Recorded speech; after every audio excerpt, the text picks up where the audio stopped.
All right. Now we're rolling. Hey, welcome to the second season, episode 1 of Coach Jay's Gridiron, Barbecue, and North Texas Football Podcast. As always, our co-host, Rudy Hawkins, former coach of the City Mustangs, and the legendary Mr. Sports Writer. It's kind of like being, I can't remember the guy's name off the top. Alex, it doesn't matter. Wichita Sound Director, dude. Jonathan the Whole. Be a long one. The whole shebang. That's right. The whole shebang. That's right. Hey, before we get started on tonight's football, we got a couple of things to talk about. We are looking for a booster club. The Coach Jay's Gridiron, Barbecue, and North Texas Football Booster Club. Now, there's 15 weeks of football, is that right? 16? Yep. $10 a week or $140 for the year. You can come out every Wednesday night, be a part of the Peanut Gallery. We'll do an advertisement for your business, or you can do it. Hell, we don't care. And you get some barbecue, and you get a free Coach Jay's Gridiron Barbecue hat. Hell, if I have to make more, I will. And I know who can make it. I do too. I know a guy. So come on out. Contact me or Coach Hawkins about being a booster for us, and we'd love to have you. And I promise you, barbecue, that's a $10 value every week. Absolutely. And you can play cornhole while the weather's hot, and it is hot. You can jump in the daggum swim pool. We prefer you wear a swimsuit, but we don't really care. So come on out, pay your $10 fee. You can be entertainment for us. Even let you ask some questions to the guest speaker. Yeah. Why not? Yeah, I can be shortchanged too. Yeah. So, I'm already a paid member. Yeah. I think I got that free membership. That's what I was hoping for. Well, it was the media. We're not used to paying for things. We would love to have y'all come out, and I think, this podcast, as of last year, hell, it reached, 2 or 3 states. I was looking at the thing, and then all over the state of Texas. I've got lots of friends that enjoyed it, and we're probably the only football podcast that talks barbecue. Yeah. Let's talk some barbecue. Let's talk some barbecue. Let's talk about what we just said. Oh, man. The pork belly burn ends. Unbelievable, Coach. Really, really good. Really, really tender. If I was going to commit murder, I'd find out if that person was diabetic. And if they are, I'd feed them pork belly burn ends. Because there's nothing healthy for them. And a lot of, I took a pork belly and I took my daggum sharpest knife and I made a nice V-pattern X's on it. And I seasoned the hell out of it. Now, today I went with beef church. And mainly because that's what I had. And it's good. It's good. You can't go wrong with beef church. And I seasoned the hell of it. I put it on. Which one do you use? I put Honey Hog Hot on the fat cap and made sure I got down in those cuts really nice. And then when I flipped it, I put this regular Honey Hog, which there's not a big difference on it. Yeah. It's a little different color. And then I put it on the smoker at 275, fat cap up. And then I put a probe in there and just kind of washed it. And when it got to 165, I took it off the smoker. I took it in the house. I cubed it. And I cut the fat cap off of it. As much as I could when I cubed it. There was still some fat on it. But dang, it's tasty fat. That's right. It was good fat. Yeah, I do. Look at me. They put a scald on it. And that's what I mean. You can commit murder with this one. It's going to clog a artery or do something to your diabetes. But take a shot of Ozempic and you're good to go. But I took it, and after I cubed it, I put butter and brown sugar on it, and then I make my own sauce, Coach Jay's Gridiron Barbecue sauce, and I covered it. Wrapped it in foil, put it back on the smoker, and I probably did that for another hour and a half. I took it off. Had to go to 7th grade football practice in the middle of smoking. So I took it off. And I kept it, I put it in the cooler just to keep it hot. I didn't want it to cool down. When I got home from 7th grade football, because, this year the thing was put Coach Jay back into coaching. So I'm back into coaching. Yeah, for you guys that didn't know, Coach Jay's back at his Alma mater. Alma mater. Yeah. Our Alma coach mater. is 7th grade basketball up in the, or 7th grade football. Sorry. I'd like to see him as basketball That would coach. be That would be But he's over there better. helping those guys out would in a be time of bad. need. And I'm a Such a great substitute, long-term substitute, for lack of a better word. But I'm having a good time coaching football. One of those kids, I said something to him today, and he looked at me like a cow looking at a new guy. I thought he was going, "Arr!" He didn't. I finally had to dumb it down, and I could tell he wasn't understanding me. But anyway, when I got home, I drained that fat, all that juice, all that butter off of it, and then I reapplied. I put more brown sugar on it, more butter, and more Coach Jay's Gridiron barbecue sauce. Wrapped it up, put it back on my fire I put it on at 6, and we started eating at 7. So about an hour, just a low temperature, just to get that glaze all over. And it was tasty. Oh, it's good. man, back to that Booster Club thing. If you pay $10 to eat that, Oh, Lord. That's a bargain. unbelievable. You can't get barbecue that cheap anywhere. Oh, hell no. And it's damn good barbecue. And my co-host, Rudy Hawkins, brought some daggum good baked beans. Where? Yeah, and it's very simple. Basically, just get some. It's going to sound like almost the same thing, but some brown sugar and bacon and W sauce, which is a Worcestershire sauce. It's just different. It's actually called W sauce. If you haven't ever tried it, you can find it at like Red Barn and some of those other places. Academy has it now, yeah. And just the regular W sauce, and then I use a raspberry chipotle barbecue sauce. I also put in there. That's what I tasted. Yeah, and then I used an Old Dust sweet and spicy rub and put it in there and put them on the smoker and cooked them for about 2 hours. Brought them out here and ate them. I knew you were doing pork belly, so I'm trying to make them a little bit spicier to go with that blend, but it still had that raspberry chipotle. I'll tell you, I mixed the two together. That was a great bite. Oh, yeah. Great bite. Yeah, You kind of know- went well together. Yeah. Sweet, spicy. It can't go wrong. Hell, it's just like me. I've always said that. Yes, Tammy. Get an opinion on that? Yeah, well, this Tammy helps out a bunch. Pardon the background noise. We have a DWALK fan running tonight, trying to keep us. We're on. Normally we're in the cook shack, but it's not catching up for you, so now we're on the big deck. Got to be careful how I say that. Don't want to slip 40 and slip, but we're on. But it's really enjoyable out here. It's It is. 107 Nice. like I Yeah. said last The cool front's coming, right? We're gonna be very, very rainy. Sounds like we're gonna have some storms for this first weekend of the high school football season. Hopefully we can miss the lightning and stuff. I don't know. Not looking forward to that part. Well, next year it goes in, it'll impact us. Our park started it, the wet ball. Yes, yeah. And, W5 Steve's minding it. I know Graham is minding it as well. yeah. I think it's just a suggestion this year, but I bet it's going to be a mandatory deal that you all next year. And my mom was proud that I learned the mathematical equation and figured out wet bulb. You take the temperature, subtract the daggum dew point, not humidity, dew point.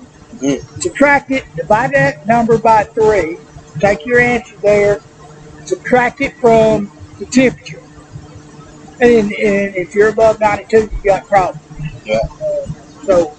And if you're below 92, if you're 90, you got to, you can practice, but you got to take a 20-minute break or something like that. I'm not 100%. You can only do So much in no pads. pads, Yeah. no pads. So there's a lot to it, and so I mean that's putting a lot on the coaching staffs now, trying to get Training stuff staff. in, A lot of training staff. yeah, training staff as well, and a lot of schools coming in early. Coming in early in the mornings. Top 6 a.m. practice. There always is kind of those 6 a.m. practices anyway, but I felt like more across the spectrum this locally. A lot of 6 a.m. practices, and I know out in Iowa Park, I would do real late practices. Yeah, I liked it I honestly enjoyed that. 7 to 9 or 9:30. Leave the field house 10 o'clock. Problem, it wasn't a problem for me because I didn't do in service. Those guys that got up, had to be at school back at 8 a.m. That's a short night. Yeah. But, the only bad part about working out at 6 a.m. every day to avoid this, and you've got to do it. That first guy, and Friday's supposed to be nice. Mm-hmm. But if you're not used to 100-degree temperature, you've been working out at 70, you'll catch up to it. Well, and you know very well, too, all of a sudden the storm hits early, and then the sun peaks out come kickoff time. Oh, yeah. That humidity and what it's going to do to you. It's brutal. Yes. And it always seems like week 1 is a storm. Yeah. Yeah. Well, we need the rain, so we bring it on. We got some cracks in that old junior high field that I promise you, I had to watch for 7th graders going down. Kind of like a movie, The End. The world just split apart. All the maintenance crews filled them in. So I'm thankful for that. Now, it's interesting. And all those old timers, there's people saying, well, we're going to have to build an indoor facility. Mm-hmm. The old timers are, well, we practice outside every day. We didn't get water, which, I remember that. We didn't get water till like that for me. The 90s. We got water our junior year. We had a water break. My junior year, it's kind of nice. But it's a different world. Kids don't play outside. They don't work outside like this. Everything's air conditioned. When we have the intelligence, we have the technology, we have the ability to understand this now. And yes, we know you did that, but you didn't have to. Well, but also, like you said, people of that generation, they worked outside all the time. And that's just not how it is. No, and a coach that had watched the kid go through a heat stroke, and I literally prayed every night for a week that the kid was going to survive because I thought I hadn't been part of killing that kid. Yeah. I never want to do that. So whatever we can do to keep those kids healthy and safe, I think it's a good time. I mean, people said that, and I've mentioned it to other people. I'm like, we also used to play with a leather helmet. That's right. When we got really safe, and we did the one bar. Yes, Stuff's have adjusted. I mean, it's just like packing. They have the hot packing. They have other ways of doing things to make things safer. For kids, and for some reason, I don't know. I mean, some of these people were saying about this, but I just don't remember when I was a kid that been 107, 110. No, it was. I do remember that. And then, but on top of that, you put the turf situation in. Oh, yeah, that's great. The turf is hot. Yeah, that's the bigger deal. You go out on field turf and the sun is out, it's hot. Yeah. And you're just, from the windows to the walls, you got sweat running everything. That's right. Now, indoor facilities, and that's the thing about indoor facilities people don't realize too is they're not. It's not just for football. Well, it's for other activities as well. It's for band kids. I mean, honestly, band kids probably end up using as much as anybody. Honestly, as a guy that lives on a fixed income, I don't want my taxes going up. So I'm like, no, I'm broke. I'm tapped out. This monstrosity of a house. Age where you're just not going to go up anyway. I got to go 5 more years before I get there, and then I can get off the short tee box too. So I'm looking forward to that.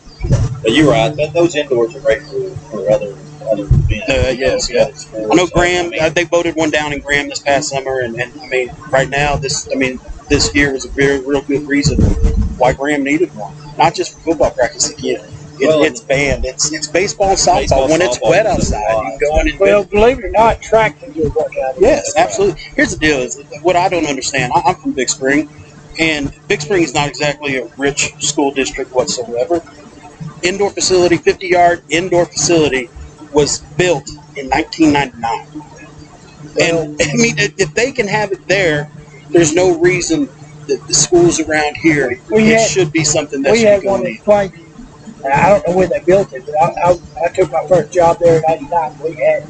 Yeah. And I promise you, in November, Well, in fact, the week we played Stevensville, the third round of the playoff game, it snowed so much that we weren't outside. We practiced every day that week for that game. We played on Friday. It was Thanksgiving week. We practiced every day inside. We couldn't get outside. You know, Shamrock, Texas has a great, you know, in Shamrock. And, you know, what was probably a deal about our ground is the ground, one of their proposals didn't even have anything going up. Yeah. They just needed the vote up, and it got voted. Yeah. So nothing was going to change financially or anything. It's just always sometimes people really look into this stuff instead of just being. That's the crazy thing to me is when people are just so obviously, I mean, they're just against schools and progression. You know, Midland ISD's building 2 brand new schools out in Midland, Texas, and need them. I mean, Lee and Midland High are very old schools, much like WFISD and what they've been through, and building 2 brand new schools there, and taxes, they've arranged it in a way where taxes aren't going up a cent. I mean, it's perfect. And it passed well, but it passed like 60-40. Now, who are you? 40% of people, you want to vote against kids having better facilities, better opportunities, and just having that. I just don't understand that. Those are the people in the fixed income. Yeah. Because, you know, but it's not raising your taxes. No, but it does make property tax can property go up. taxes can go up. And, you know, in the year I have been retired, the amount of inflation has hit me hard. Inflation's crazy. Well, but we're going to get political here. Everything, I mean, everything will go up anyway. Well, a year ago, a pork butt, which is a big staple of mine, 99 cents a pound. $2.15 a pound now. Yeah. For a bull. And that's, to me, ridiculous. That's a whole different episode. That's a whole different podcast. Get out and vote, people. Anyway. But know why you're voting for who you're voting. Right. Have a reason other than they're not. I don't let's not get political. Let's not. This is a football just have and barbecue podcast. Football and barbecue. Right. Let's start talking football. Jonathan Hull covers, you know, and probably talked to every coach in this area. Yeah, it got pretty close. Pretty close. 6-man coaches I didn't quite get in touch with, but yeah, every 11-man coach I've had a conversation with. Well, and you have a pretty good idea. I've got an idea on a couple of teams, but not nearly all of them. And Rudy, I'm sure, does, being a sporting goods salesman. But he may get too much information. Yeah. I get a lot of information, but it's really fun. It's really fun to be able to do that and hear about everybody's teams and knowing, like, you know, I have some insight, but I'm not sharing insight, you know. And so, because a lot of these guys, they're playing each other and things like that. And you and I kind of similar these days, you know, because we talk to so many different coaches, and they might tell me, like, they're telling me something, but they definitely don't want the guy across town or the guy, you know, in the next town over to know what they just told us. And so, yeah, you're always holding back, right? Just a little bit. Yeah, you got to. Yes. And that's the fun part. But yeah, I've talked to almost everybody, so I'm excited to get the show started, the podcast started. At the end of the day, I'm ready for high school football. That got right. There's a couple games tomorrow night. There are. Good chance I'll be cooking a brisket, but if I'm not, I'm going. Yeah, I mean, there's a college game here tomorrow. It's a college game, yeah. MSU gets started tomorrow night, too. That's true. Opening against Missouri Southern. Looking forward to that. But, yeah, I'm going to be out at City View tomorrow. Bridgeport coming to town to play them tomorrow night. We're going to come back to them. Let's start with the Legacy Leopards. Yeah. All right. Coronado Mustang at Coronado. Yeah. Student top there back in 1988. Hey. It's been a minute. Don't know anything about either team. Well, Coronado's got a new coach. I know that. I don't know a lot about them because of that. I'm not even sure of that off the top of my head. Well, I need my DCTF magazine. But Legacy, I know who their coach is. That's Lawrence Johnson. And Cousin Larry. Cousin Larry by far. You got to coach an Oil Bowl with him. Got to know him a little bit. Lawrence is a good guy. And LJ does they're excited about what they do. And I think the biggest thing with them is the tempo. They're bringing in a high tempo offense. And Freeman said today, he said I've gone fast. I've coached some offenses that go fast. and these guys are fast. And so that's what I'm hearing. I'm really excited about that because they've got a 4-year starter at quarterback in Jamil McFalls who can make that offense work. I mean, you can't ask if you're going to run tempo and you got a 4-year starter there. That's perfect, right? That's the best world you could possibly have to run that offense. And the weapons surrounding him, a guy like Isaiah Anderson who can fly, name alone holds a lot of merit here in Wichita Falls. Cameron Jones, who was kind of a Swiss Army knife at Old High last year. Excited to see him on the other side, a little bit thicker. Kid you can run some tunnel screens through and stuff, break some tackles and get going downfield. KD Worthy in the backfield, 1,000-yard rusher last year at Hershey. So they've got the weapons around McFalls, a solid offensive line with some guys that started at Old High, Ryder, and Hershey last year. I think that team, that offense is going to be dangerous. Yeah, I think they're really scary. Talked to LJ as well. He's talking about how fast they are. LJ's a defensive guy. Yeah. And so he was excited to get to play against somebody else. He said, I'm tired of our offense line. So, but just because they do play so fast, I mean, it's going to be a fun. I'm excited to see it in person. I've heard about it. I think it's crazy that a defensive guy signed off on a high-tempo offense as a head coach. Me too. That exactly. I meant to say that earlier. Yeah.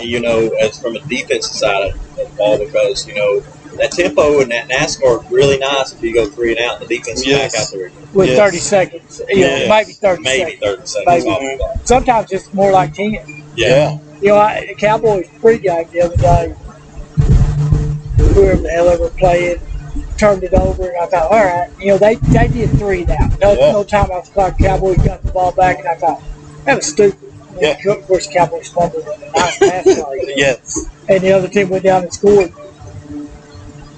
But hopefully But it's a little different, I think, when you get to the bigger schools where you have, you have guys that are just playing one side. Well, total different. So they're not playing the entire game. For us back when we were coaching, I also think you could set it up.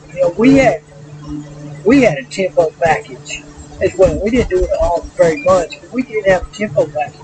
But I think at the same time, toward the end of the game, you got to leave. You know how to slow it down as well. You can huddle up. For sure. And that sometimes you get those tempo teams and they don't want to. I think LJ's going to be a type of guy, being a defensive minded guy. They can play the game. I think that tempo. I can see it. Pulled back a little bit. I think about when I think about tempo, I usually go back to Decatur and when Mike Foster was there and what he did with the tempo, because I think they did it as well as anyone. But their Achilles heel was they could always get outscored. They could go put up 50 a game, but gosh, they could give up 50 a game real easily too.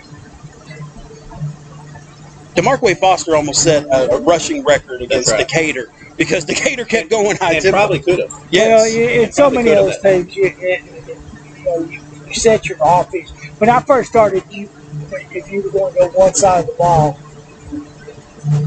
we always had a couple of kids that we said, well, we got to have this kid on offense no matter what. But when we started drafting kids, my linebacker, safety, 2 mainstay.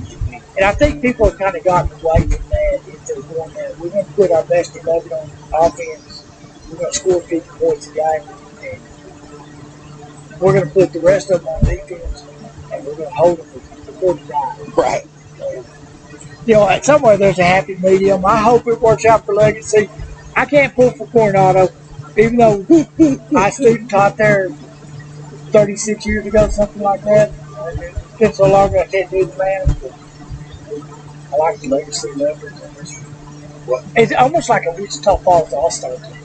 Yeah. 2 of them. Two. I think the Leopards can win this one. I think there's going to be a little bit of uncertainty about Coronado and the regime change, what they got going. They struggled last year, really the last couple of years. And, ever since Coach Barr left. Yeah, and so I think Legacy and that offense can get something going. I do like defensively. I do think they have a real good strength there in the defensive line, especially in the interior. They got 2 guys back there, in Peyton Cherry and Caven Hull, who are no relation, who are just cousin. No relation at all. But those 2 guys are going to clog up the middle pretty well. I think it's going to be tough to run inside on them. So there's some things there for their defense. I think that's bigger question on that side of the ball. And of course, we talked about the tempo thing and everything there. But I think Legacy can go out there, put a 40-burger up this debut game, and get a win out of that. First win in the history of the school. That's right. That's a big one. I think they're going to go out and love it and take care of it. You know, Peyton is a great kid, great football player. He played for us in junior high. But he's an animal. I know he's healthy. I talked to him the other day when I was out there. And missed a lot of time last year. He missed some time. He had a shoulder drop, but he's back healthy and excited for this year. I'm excited for Legacy's year as well. A bunch of good dudes out there, and so I think they're going to have a great year. I think they're going to start off 1-0. Peyton Cherry's got a family name to carry on too. Does. I mean, his family name. His daddy, his daddy Vernon was a great running back. His brother, his older brother Willie, was an incredible quarterback, a rider who's one of the biggest what ifs of my career. He goes down with a knee injury against Denton High, and really one of the better games I've ever covered. And it changed. I mean, you're looking at a kid that's probably going to the SEC. I mean, he was committed to Ole Miss at that point. Ends up going and playing at Ohio, playing receiver there, just never really worked out, and he's moved on with life. But that kid, I mean, I think about it. That injury doesn't happen, and it was such a fluke thing. He's about to break for a long touchdown, and the kid just kind of tips the back of his heel, and he just comes down wrong and explodes the knee. And how they usually happen. Yeah, and it was just ugly. But it's amazing how many non-contact injuries turn out severe. Oh, they're fine. And it turns out worse. And boy, you hate to see it. I hated to see it as an opposing coach. Yeah. You don't want to win that way. No, you don't ever want that. Now there's been occasions. I hope he sprains his ankle again. He can play next week. I'm fine with that, but you definitely don't want to see it. Yeah, that one was got that break. It'd be like broke leg last week. Yeah, they suit up and play themselves. There you go. Meanwhile, your stud is out there, limping around. Jalen Marks in the playoff season. All right, White.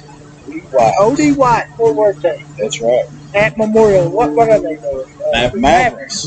Memorial Mavericks. This is how new they are. I still don't know their name. So I want to push for something. I'm wearing the shirt. I wore this to the podcast earlier too. It says flight instructor, Top Gun. We're talking about Mavericks. I understand the mascot's a bull right now at the stadium. I'm making a push. This is my own personal push. Mavericks, especially in Wichita Falls, home of Shepherd Air Force Base, should stand for a fighter pilot. That is the coolest mascot in the state right off the bat. And play into the Top Gun theme. You're not getting into the red zone. You're getting into the danger zone. I mean, it just works. Everything works on it. Well, could you imagine those guys coming out? Top Gun anthems. Yes. Coming down the that's beautiful. They do that at Frederick. Do they? The Bombers. Oh, man. Which does bring up the question, where the hell is the Hershey Glove? I don't know. Yeah, I don't know. That's a good question. I figure that it's even better if they paint it yellow. Yeah. It'd be at Legacy. Yeah. Man, that'd be great. We do. If anybody knows where the bug is, let us know. We want to know. That's my favorite. That was my favorite thing about the Hershey. And it came back. It did. It came back. I think because of us. Yeah. But back to Mavericks. Got to be a fighter pilot. I'm so on board with that. I know the school board was not as on board with that idea, but I'm pushing it. And I'm sorry, if the student body wants it to be that, it can be that. Man, Tom Cruise might come visit. Come on. Maybe instead of being the bullpen, they should have been like the Top Gun Maverick. All wore like helmets. Helmets, have the flight suits. Oh, I'm telling you, man. It's beautiful, right? You're loving this as much as I'm in. Yes. I'm a fan of that. Well, anyway. I'm going to wear my Hawaii shirt when I'm not working. But I really think this Memorial Maverick team, especially offensively, is dangerous. I saw the Channel 3 talk about it the other day. Another backfield team with some weapons. Yeah, it definitely sounds like an all-star team. That backfield is loaded. Yes, Kenji Johnson, rushed for 1,500 yards last year. He actually set a rider record last year for yards per carry. I think it was 9.2 yards per carry. And that's something that goes untapped. Now, I realize that the kids at Old High are having to learn new offenses, new defenses. The kids that come over from Ryder or Hershey, they know it. Yes. And they're going to have that at quarterback too, with Joe Castles filling in back there. Right, and apparently he's gotten taller. That kid's getting tall. Yeah, I've heard 6'6", 6'7", something like that. And then put another back there, and Eric Powell. Yeah. Throw him back there, who was I think he's run for 1,700 total yards between his freshman and sophomore years there at Old High. Listen, that is a nasty backfield. These guys are going to be on the field together regularly. One might be in the slot while the other's in the backfield. I think you'll see some split back action with them and taking turns blocking for each other. Yeah, and I think the other one being there is going to help the other. Absolutely. So you're not going to be able to stack, if it's just one of the two, you kind of stack against That's a great point. The kids that played for Coach Bindle last year, if a kid that played from Old High or Hershey on that team doesn't know what to do, they can help them out. Yeah. And then they have a lot of those Ryder kids sitting in there at key positions to take care of that. And again, we talked already about Joe Castles being a quarterback. They're going to have more speed this year at the receiver position. Roman Peel is one to look out for. Jamari Dean torched the Decatur defense, I think, for a 75-yard touchdown, I think on the second play of the scrimmage. They've got some speed out there at the receiver position that's going to make them dangerous too. Preston Pitts comes over from Hershey as a pretty good receiver last year. Good offensive line. I think he's going to be a big addition. Yeah, and just I think they got 4 kids from Hershey. All 4 of them be starters. They only picked up 4 kids from the Hershey team. All 4 of them be starters. Last year was incredibly fast. Yes. So I'm sure it's a great addition to the Mavericks. Yeah. They get fly the Mavericks through the danger zone. Yeah, I think the Mavericks, it's defensively. Now, the Mavericks, you talk about, they need to go find like a 1971 Ford Maverick. A Maverick grabber, one that souped up some bitches. And leave them on the field. Yeah. And leopards can take that bug with spots on it. Hey, yes, I like it. Yeah. I'm going to pick Memorial. I have no doubt that Fort Worth has got some kids that can play football. Traditionally, they struggle with it. I'm gonna pick Memorial for their first win of the season. I'll go with Memorial. I think it's not going to be close. Wyatt is not your typical Fort Worth ISD program. It's a little bit better than the North Sides and schools. No disrespect, but there's some of those you look at there. Barbecue, so I'm not worried about it. But I will say that there's a name you're going to know that's playing on this Wyatt team. Bring you a blast from the past, college football. Jaworski Lane. Jaworski Lane Jr. is on this team. Of course, his dad, the same name, was a stud running back at Texas A&M. Played in the NFL briefly, but Jaworski, his son's actually a better baseball player. He's one of the top baseball prospects in the nation for his class. I think he's class of 2026. But he does a little bit of everything for him. He'll play at quarterback. He'll play running back. He'll play receiver. That slash position. That makes him continue. Yeah, it makes them dangerous. They have an athlete like that they can throw around like that. Still like Memorial. I think that offense, you're going to see they're going to be able to play some ball control offense. It's going to be the opposite of Legacy, if you will, because they can run the ball and do it big and still get the big play too, though, when they need to. I think they're going to be a little more versatile in that way. There's some pieces on that defense that are really, really strong. Middle linebacker, Isaiah Flores, he's the leading tackler at Hershey last year, and he has fit right in. Those Ryder coaches got a hold of him in the middle, and now Memorial coaches, they got a hold of him in the middle of last year, and they're like, oh, my gosh, this kid is unbelievable. He can play. Yeah, phenomenal athlete there in middle linebacker. And then at the back end, I think they've got 2 safeties that'll rival any 2 in the area, and Mason Edgett and Braylon Kinsey. Edgett was a good player at Ryder last year, really stepped in and had to go into a starting role as a junior and made big plays in some huge games. And then Braylon Kinsey played linebacker for free over at Old High last year, would have been their top returning tackler if Old High was coming back. And he's going to play some safety, but he's a hybrid kid who could slip down and play some outside backer for him too. Yeah, I'm excited to see I have no doubt Legacy and Memorial's offense is going to be explosive and be really, really good. I'm curious to watch the defenses and see how they blend together. They get that defense going the way they get going, and I think both of these have a legit chance to be really good. I just know that the region they're in is really tough. Region is nasty, especially the by district. Yeah, it's really tough. But by district's not tough. It'd be the second round would be very tough. By district is El Paso. Oh yeah. Which the hard part of that is if you finish third or fourth, you got to make the trip out to El Paso in Class 5. So that is a drive. Yeah, a little bit. My wife grew up outside of El Paso with Fayetteville, Texas. Okay. Hell, I ran out of gas driving back from there. It's a long way. I've made that drive to El Paso, not from Wichita Falls, but I've made it from Big Spring or Midland to El Paso many times, and even that's a little plug for Friday. I'm going to be set up at 102 East Olive here in the holiday.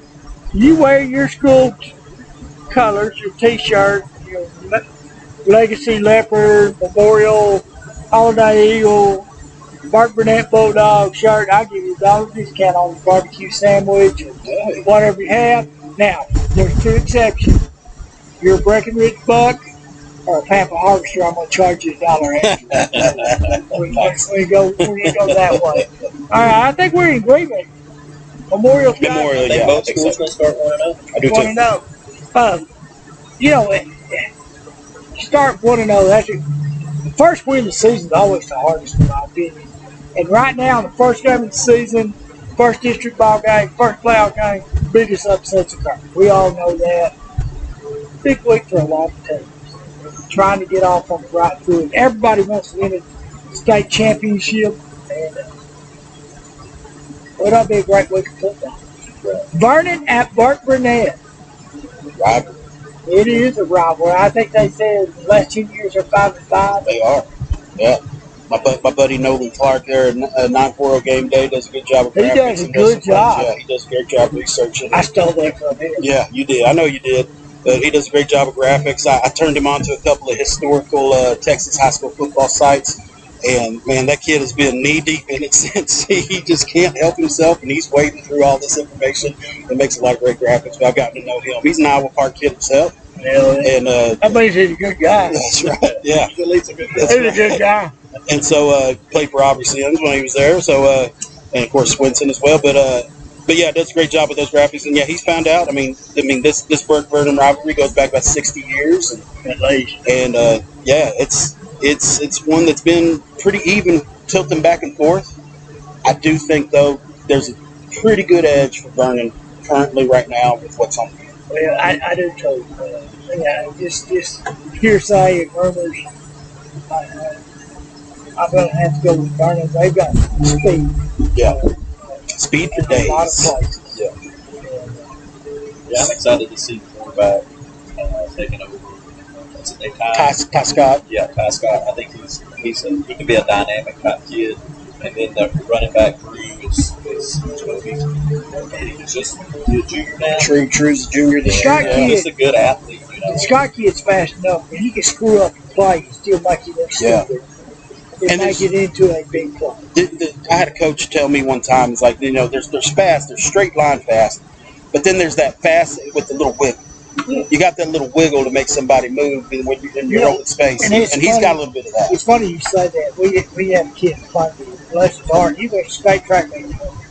Yeah. He could never turn the corner. We thought, hell, we run pitch week for days.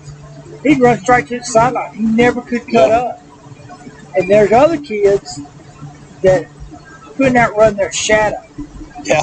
And you put them on a football field with the pads on, they can make big runs. Absolutely.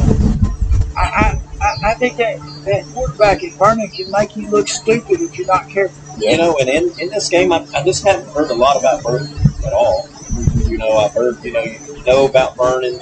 Traditionally, they're going to be good. They're going to have running backs. I think their strength is probably their line. Yeah, and the O-line, they've got a 4-year kid there, center, in Buddy Owen. He kind of anchors that deal. Carter Beard is another good offensive lineman for him. At the same time, I know Childress, but Childress is a very good team. I know Childress gave them a lot of problems in the first scrimmage of the year. Patrick Williams taking over that program as his first-year head coach there at Burke. But, I mean, he basically was the head coach last year and with the unfortunate circumstances there with Coach Boyd. But, and speaking of him, I believe his son is going to be the quarterback there. And so I think they got just a lot of things to answer right now. There's more questions than answers, I feel like, going into the season for Burke. Those answers may come. But this isn't the kind of team. I don't think Vernon's the kind of team you want to go in with too many questions. But on the flip side of that, it's a rivalry. Through it, it's a rivalry. And then, I heard that Vernon had a lot of problems with calling them. Yeah. So. And again, it's at Burke. First game of the year. Everybody plays hard the first game of the year. And Burke's atmosphere on Friday night is great. It's as good as any. Yeah. That's what people don't get. I always hated it at all. They do. They support people. They support people, and the people don't get it. They have one of the. I think they arguably have the best fan base of anyone in this area. I mean, I'll say that. And we put them out there for basketball, obviously, with their student section, everybody they get into basketball. But it's there for football, too. There. As a guy who's gotten to be the judge for some of their pep rally stuff, they used to do skits. Now they do the floats there for the parade and stuff. And it is crazy the way that place turns out. And yeah, I mean, listen, Burke football has not been very good lately. It hasn't. And there's, again, a lot of questions about it. But the fans are going to be there. And they create an incredible atmosphere, like you said. And they have fun doing it. Yeah. And at the end of the day, the student body gets behind you. That's a lot of fun as a player, knowing you got that kind of support. Yes. It's been a long time since I was in that position. Yeah. I still got to put Vernon with the nod. Absolutely, yeah. It's hard not to pick Vernon based on what they have. That stable of running backs and the quarterback. Yeah, I'm going to go with Vernon, but I think Burke's going to play closer to Vernon. Yeah. Next guy. Now, this one's interesting. Midland Christian at Graham. Now, I know Graham, to me, ought to be dang good. But you never know what you're going to play at Midland Christian. You don't. And known for putting out Division I talent routinely. Yeah, those guys, I'm sure they don't listen to our podcast. I don't really give a shit. Years ago, when I was in Colorado City, they'd call and say, we need to play. And, they would only call when the kid got kicked out of Midland Lee. And there's something to getting over there. Yeah. And, no, we got 3A numbers. Bullshit. Yeah. Y'all got 5A talent.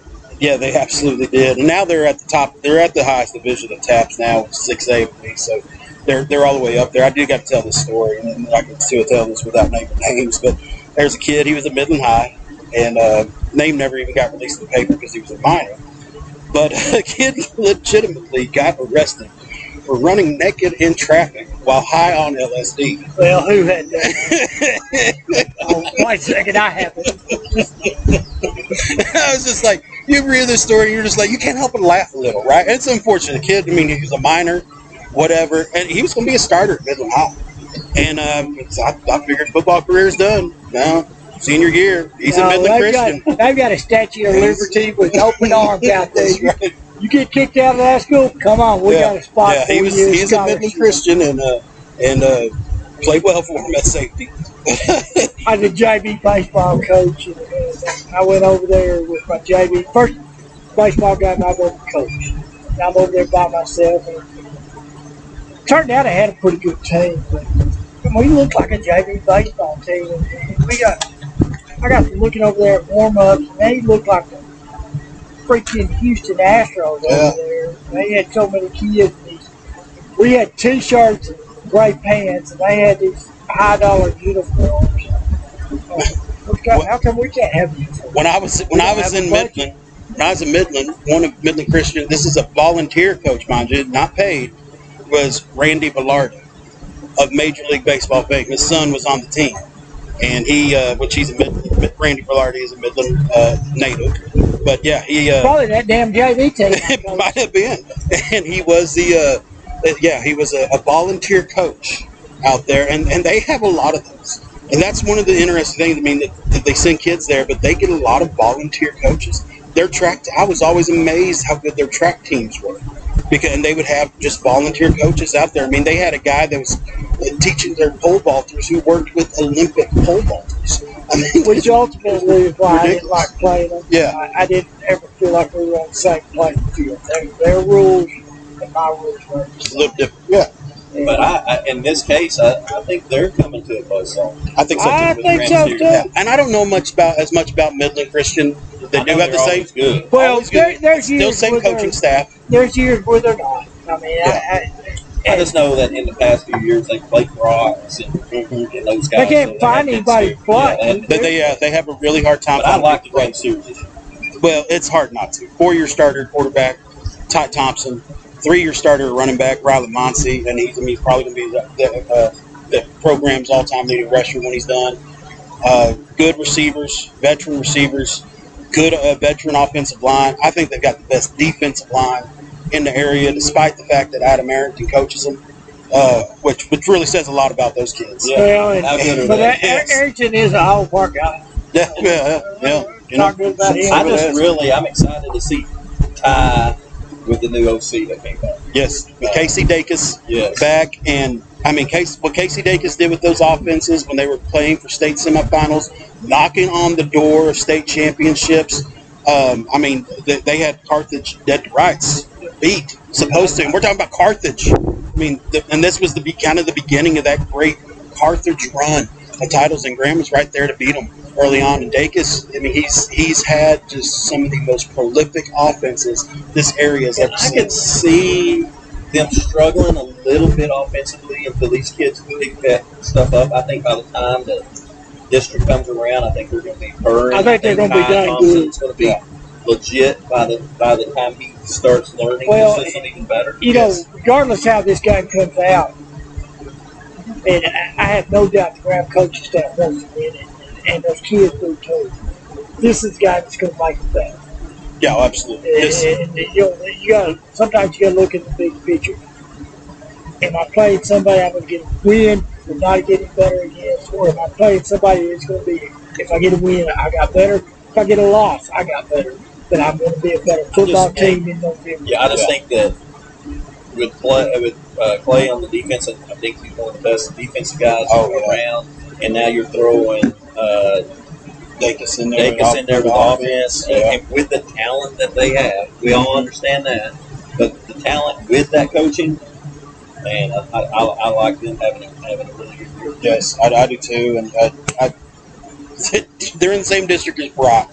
That's the tough part of it. I think they can play every bit with Brock. They're also in the same region. They're also in the same region as Glen Rose. Now that's scary. And that's those three teams in the same region together. Yes. I can't. I don't know. They're going to meet Glen Rose. Brock and Graham probably both meet Glen Rose in the playoffs unless one of them upsets them. But it's going to be good. The only thing is, I look at and I just see how Gunner. I hate to bring that word up around here for both of us, but Gunner put it on Brock. Yeah, and I think Graham could be. That's about the only time I've ever pulled. Yeah, but I really think that when you see that happen, I'm like Graham can do this. And Brock graduated some dudes. But they'll reload. You expect them to always reload. But one of those three, they have a legitimate chance to get to the state championship. State championship, and the hard part is who you got to face in Region 2. They're in the state semifinals, because we know what that's going to be. That's going to be a Carthage or a Gilmer. And you look back 2 years ago, not this past season, season before, Glen Rose. They had him there. Won that game. Well, man, 2 years ago. What a tough loss. 2 years ago, yes. 2 years ago, Glen Rose had the best offensive line I've ever seen in action. Here, what they did to Hershey, that was a good Hershey team. A Hershey team that had been in the state semifinals at 4AD won the year before. And what they did to Hershey, they obliterated them. Cliff is a really good coach. Cliff Watkins is one of the best offensive coages I've ever seen. They're going to just continue to get better throughout the year, and that's a dangerous team in that region as well. But yeah, you're right. Talk about three dangerous teams in a region. Yeah, I'm sure Cliff is going to be a good coach anyway. The people he worked for, when he was an assistant. James Morton. Yeah, and Coach West out of Cisco, and there was another one. I can't remember who it was. That guy learned football from the summer bench. Yeah. And his pedigree as a player was legit too. Yeah. Cliff's pedigree as a player. I just remember the first time we met Cliff. And, he was on district. Were you here? Yeah. At that time, yeah. He's at Eastland. I almost snuck a win against him at Eastland. Yeah. Almost. No, he's as good of an offensive coach I've ever seen, and I got to see it. Tempo. He plays fast. Yes. Now looking back, that's probably the team that probably plays fast. So Thinking about that. Job when he was at Eastland. When I was in Midland, he came over and James Morton was the head coach at Midland League, and he hired Watkins as his OC, and they were pulling out of that run-heavy scheme that they kind of did there, that Morton ran a lot throughout his career, and they went to a spread. You know how hard that is to take a wing T team or a run-heavy team and go into a spread. That is a difficult transition. His quarterback that year didn't throw an interception until the 8th game. I mean, just to see that to be installed and to be that good, almost flawless to that degree, it was incredible. What I've always just been remarkable about what Cliff does. I know we're kind of going down. Yeah, we're on. Glen Rose isn't even on the sheet over here, but whatever. But if you ever watch him call a play, it's like he's sending over there, and he's just like, they just called a play. Yeah, and it's like I thought he just waved at the quarterback. They already called a play. I mean, it's very simple. Yes, what they do, but that's why. And he adapts to his personnel very well too. Because that team they had 2 years ago had the big offensive line, and they had a quarterback who was bigger, who was like a fullback, and they just ran the ball. They ran it down your throat. And then you look last year where they had a quarterback throw it probably 500 times. He just adapts to his personnel. They're basically all back. My son became a coach. First person I said, he ended up going to work for him. I said, go to work for him. Yeah. And then when Morton retired, I said, well, if things don't work out with him, come clear. Yeah. Don't work for him. It'd be a right job. Plus, they pay. Yeah, go work, Going back to Midland Christian Graham, get back on the subject. We're chasing the hell of a rabbit around That's here. right. I'm picking Graham. Yeah. During our viewing zone, and there's an outside chance to buy barbecue from me. So, Graham. When I was in high school, I hated Graham. Now they're my friends. Plus, Harrington's there. We kind of like that guy. I like Harrington. His dad was my mom's postman forever. I like giving him hell, but he's a good friend too. But, he's a good guy. I like the Steers for sure. Yeah, and the Steers, I think they got this. All right. Pampa Harvester versus Iowa Park Hawks. Well, I think I know who you're picking. I'm picking the Hawks. I mean, hell, they had the foresight to hire me as a 7th grade football coach. Speaking of some knowledgeable guys getting hired on at Iowa Park, bringing you around, and then Coach Ellis is back. Yeah, we've got an old coaching staff. It's not full of young guys. Now, because Ellis and me are the same age. I think Ellis. The age group He looks older anyway, but he might be. I think he's a half year older than me. I'm not sure if he looks younger, but you definitely act. You're always 17 in your hometown. I think I've got some things to learn about Iowa Park. Maybe you can teach me some, but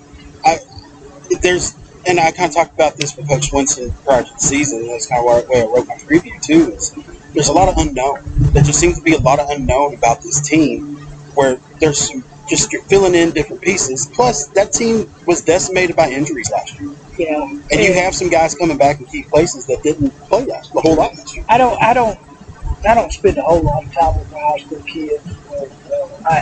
I help them with their summer camp or whatever you want to call it. I think the enemy is within right now. They've got to figure out that they have a chance. Yeah. I think they do. I think they've got the right pieces there. I'm not sure they have what I would be preaching with. You got to believe in yourself. You got to believe in the confidence. And if something goes bad, you got to have a short memory to play the next play. And I think that's just part of the. You look at last year's team, and I don't know what their record was. 4-7. 4-7. They very easily could have been flipped it. Well, they almost were district champs. Yeah. I mean, they're last week of the season. If they win that game, so and they many barely games lost. came down to the last minute. And it's one of the things that I know coaches talk about. I talked about it a couple of times. You got to create your own hope. Yeah. You got to create turnovers. You got to believe in the fourth quarter you can win. And that's kind of the big thing right now. We got to finish the game. We got to finish. And I'm pulling for them. I think they're going to win this daggone game. We're going to hear the fights on the bunch. It's going to be a great night to be a Hawk. I haven't suited up in a Hawk outfit since 1982. Hey. I'm looking forward to it. I felt like Iowa Park found their identity kind of late in the second half of last season. And that identity was power run. And to do it with a lot of different, they had a stable of running backs that they were able to do it with. Of course, part of that was the kid they had a quarterback, Parker Allen, who was really the fullback in disguise. And now his younger brother, Paxton, is going to run that offense. And he's not the same. I mean, he's more of a passer. He's more of a passer. But I think you still got some stable running backs there. I think they still have some running backs. And I think the O-line is strong, kind of led by Anthony McClain there. He's what really stands out to me. Watching two scrimmages, there's times I think that O-line is pretty good. Now, there's times, it's every O-line. Don't make a mistake. Right. Well, I know in that second scrimmage, I think they had 3 linemen. I saw not even suited up. That probably incident started possibly. So I thought if those were 3 starters out, I thought against that Henrietta scrimmage, I thought they were line would be good. Yeah, at times I did too. And at times I thought their defense was good. I thought the improvement from the time we scrimmaged Holiday to the time we scrimmaged Henrietta, and I think Holiday's a pretty damn good team. I thought we got better. Put it that way. And like I said, I haven't been over there this week. I've been working with 7th graders, but I feel like the 7th graders got better this week. But yeah, I'm going with the Hawks. So correct me if I'm wrong. Coach Winston is calling the offense this year too, right? Well, yes and no. I think he's got a lot of inputs on it. Okay. He's got his finger in everything. He works himself to death trying to make sure everything's going right. I kind of talked to him a little bit. He's wanting to kind of get back to the defense side of the ball, which is what he does. Yeah. But he's going to have he wants to put some of the icing on the offense. Yeah. Kind of icing on the cake. Maybe work some of the motion kind of stuff, things like that. To try to get it. And that's easy stuff for defensive-minded guys to do. And that's kind of what I was. I didn't call any offensive plays unless it was a touchdown. And but I would always be like, I know this affects us defensively.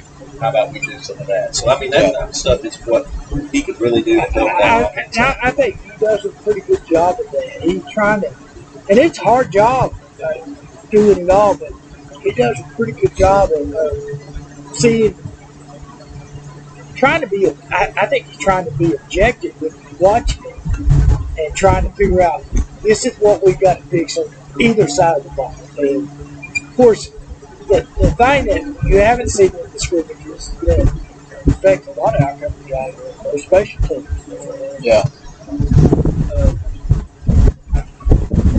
I hope we're ready for that. But I'm sure they've done it. I just haven't been around it. That's always scary. It is. You haven't done it. Right. You haven't done it live. Kickoff returns, punting, and it always irritates the hell out of me when you holler out punting or some kid that's a water bucket, not paying attention. You got to waste your time on it. I am taking the Hawks, though. I don't know much about Pampa right now, other than Zach Thomas played there.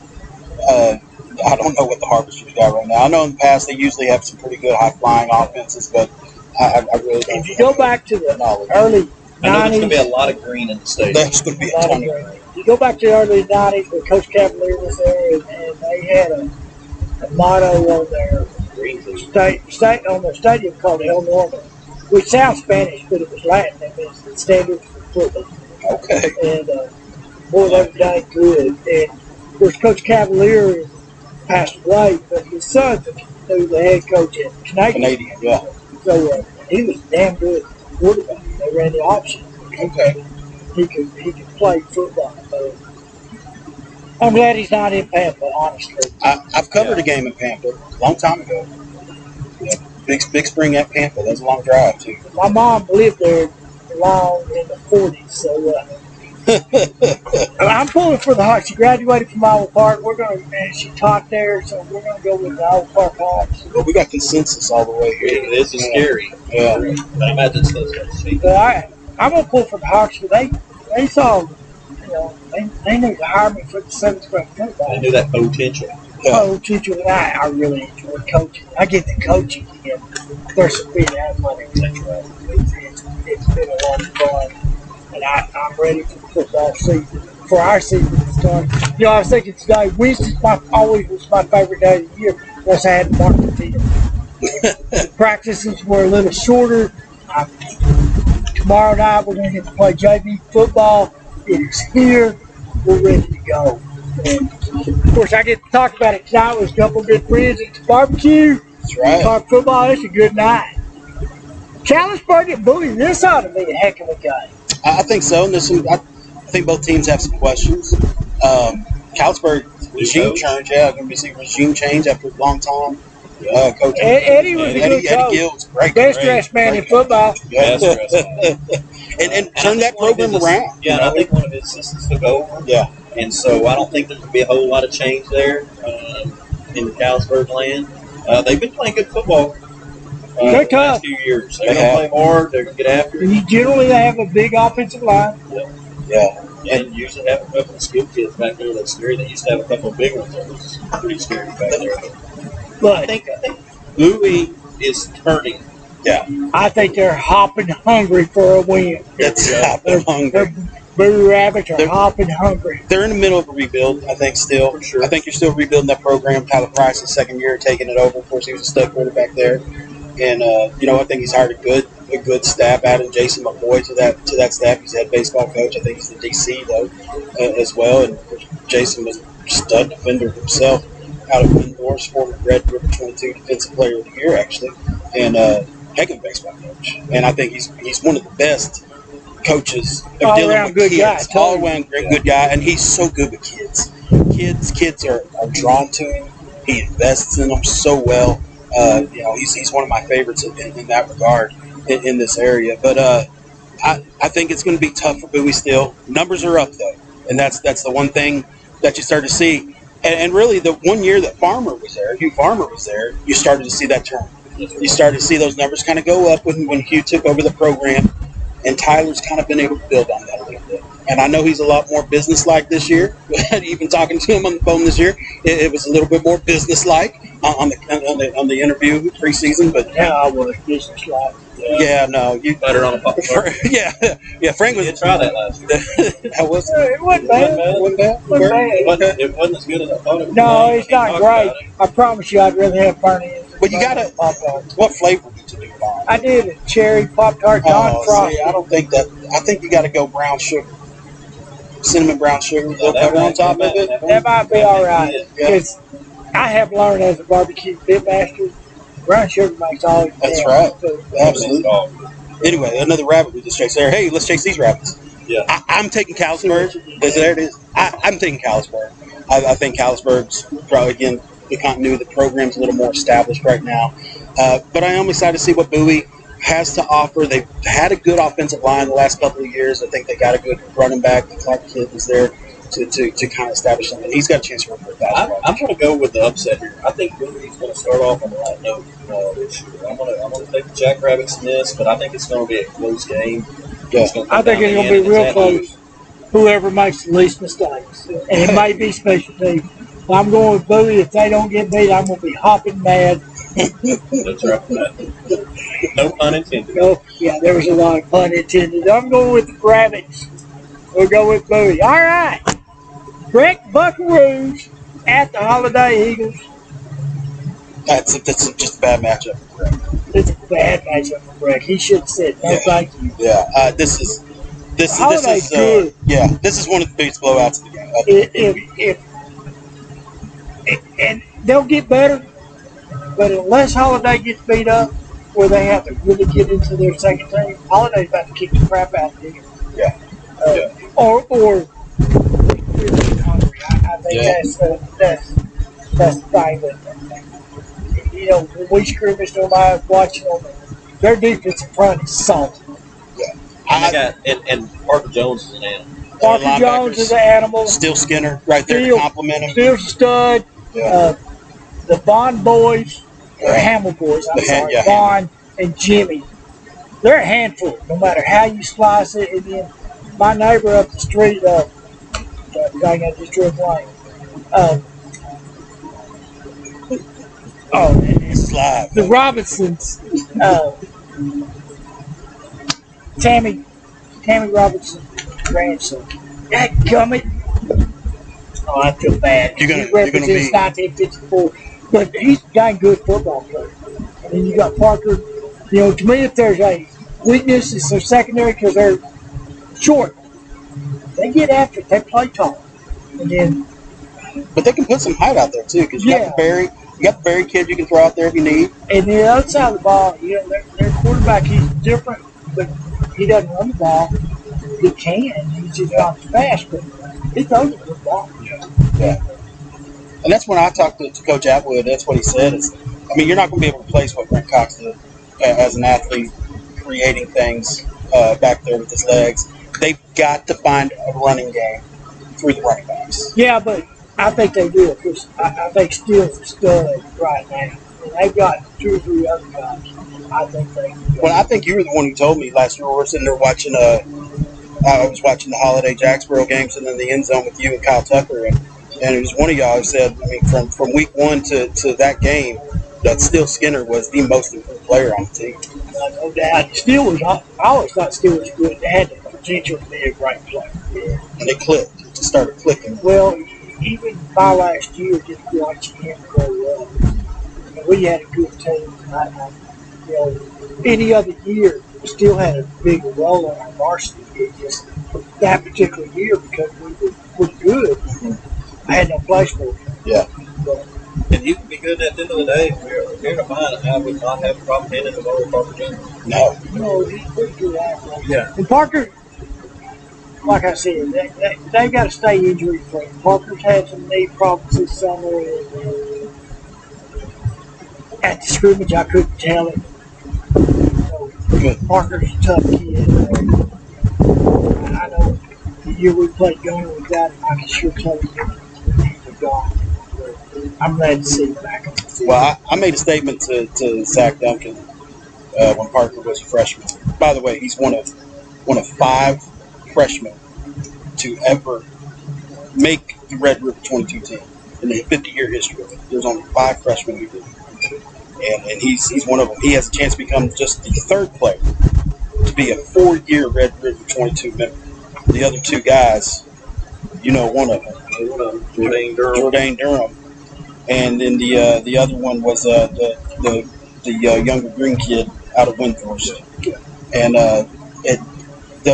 it's a high standard there. And he's got a chance to be that 3rd one. Parker was a freshman. I remember saying, we'll scrimmage you. We'll scrimmage him up at JV and then keep him around and see what he can do in the varsity level. That question was answered about that fast. I knew, all right, there's no question. Give him the number and let's play football. Yeah. He stood out to me. I know from his freshman year, I covered probably City View. I think the only time I ever covered you guys is when I played each other, just about. But a good guy. It was always a real fun game. There was that one time where suddenly the Holiday Field was flooded. Remember that? And during the drought, got flooded. Strange how that happened. But I don't a little bit. I remember stepping into it, and I sunk. Yeah. In the middle of a drought. In the middle of a drought. But I mean, first time I watched Parker play, I was stunned. I was amazed. I couldn't believe he was a freshman. And then I was asking if he was kin to the Justin Jones, and then that family too, and it's a different family.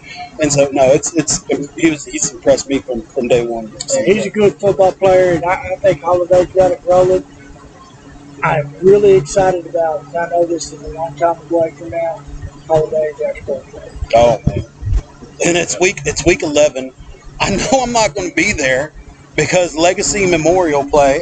I got to be at the first one of those, right? I almost wish they would play that Legacy Memorial game on Thursday. Yeah. Or vice versa. Somebody Yes, played. yeah, Everybody could come watch that. Yes, vice versa. Man, that holiday Jacksboro game, I mean, it was the game of the year last year. Then it was a blast getting there. I mean, there's so many. It was so late in the season, different people being in there. I'd already done my job for the day. Zach Duncan was covering the game, so I got to go down and sit on the sideline in the end zone and chat with all these different coaches watching you, and enjoy the game. I got to see Scott Belcher actually jump. He got a couple feet off the air, too. I was impressed. But, yeah, I've got video evidence. I'm going to go with 6 inches. 6? Yeah. Probably. I don't think that y'all saw it wrong. Of course, Belcher lives across the street. Yeah. Which I'm thankful I remember that, because I can't remember. Who's down the street? Yeah. So speaking of Jacksboro, are they the next one on the list? Jacksboro at Eagle Mountain. Where the hell is Eagle Mountain? Is that That's Colorado?